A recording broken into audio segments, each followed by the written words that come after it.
When I was a kid, I fell in love with Athena. You know, I loved Greek myth, Roman myth, Norse myth, Odin. When I was 10, that's all I did was I read mythology. I just loved that.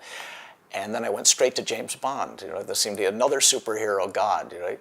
But the thing about myth that's so interesting, and I think there's a connection to listening here.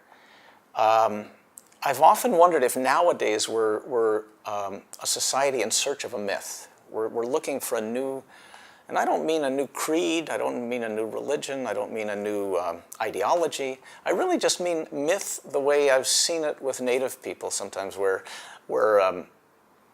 someone might tell a coyote story or a Wisekajek story or a crow story, and then that story connects to their own life, and then it connects to the landscape, and it's just kind of a frame of life that and a philosophy of life and an understanding of who you are on the earth and in the wider society. So I've often wondered, maybe we're ready now for a new story that might be emerging. And I've often thought maybe the story of listening, or the understanding the nature of listening a bit more, could be the force behind that new myth. We're living in the emergence of a new story or a new understanding of how stories matter.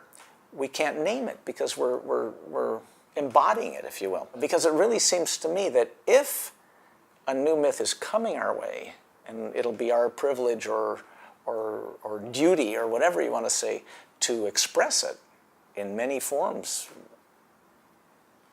through telling it, through filming it, through whatever the form it is, I think that myth has to do with listening and the quality of listening.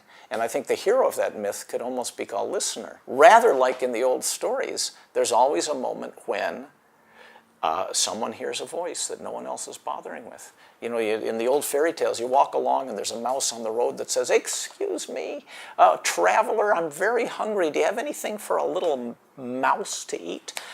And the first two princes, "Oh, you know, go away, little mouse. I'm busy. I don't have enough for myself. I'm on a quest to help." Da, da, da. But the true hero will say, "Of course, here." And it could be a mouse or a beggar or a vagabond or you name it, or a dream. But in the old stories, it's always the need to listen beyond your bandwidth. In other words, your conventional scope of voices, the things you're expecting. And only when you can listen beyond the conventional voice are you able to hear wisdom. So to me, that's kind of a lesson that the old stories have. And moving it into our society, it's the idea that maybe nowadays is when we really start to need to pay attention to the quality of listening. What does it mean to listen beyond the bandwidth? What would it be like if the spirit of listening was part of our lives from everyday life to political life to you name it, to ecological life? In other words, a good ecologist is listening beyond the bandwidth because he or she is hearing the river upstream. Oh, if that happens upstream, that's what happens downstream. A good astronomer listens to the stars. A good, there's listening is a force that runs through science and art and everyday life too.